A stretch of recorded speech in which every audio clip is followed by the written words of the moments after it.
2个鸡腿，今天来做一个凉拌麻油鸡。食材：鸡腿2个，青红柿椒、姜、葱、洋葱，还有文荽。洗干净的鸡腿先来腌一下，2片鸡腿1斤多，20克盐焗鸡粉，再来点花生油。洗干净小手，来打糟糟，让它稍微腌制一会。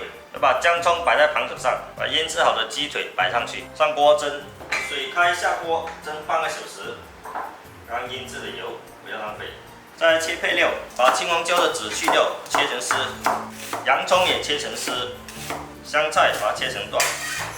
再调点凉拌料，芝麻、盐焗鸡粉来1小勺，等下配料才有味道。淋上热油，再来3勺芝麻油，1勺花椒油，半勺辣椒油，不吃辣也可以不下。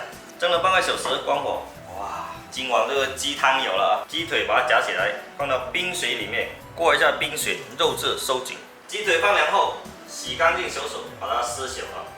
做这道菜也可以用鸡胸肉，鸡腿肉吃起来不会太柴。要不要吃鸡腿？给你啃了。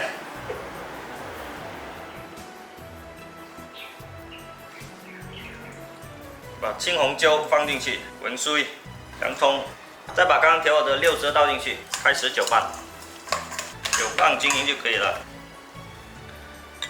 凉拌麻油鸡这道菜，鸡肉非常的嫩滑，而且口感很鲜香，吃起来回味又有一点麻麻的感觉，特别的过瘾。系统，看起来就感觉饱满。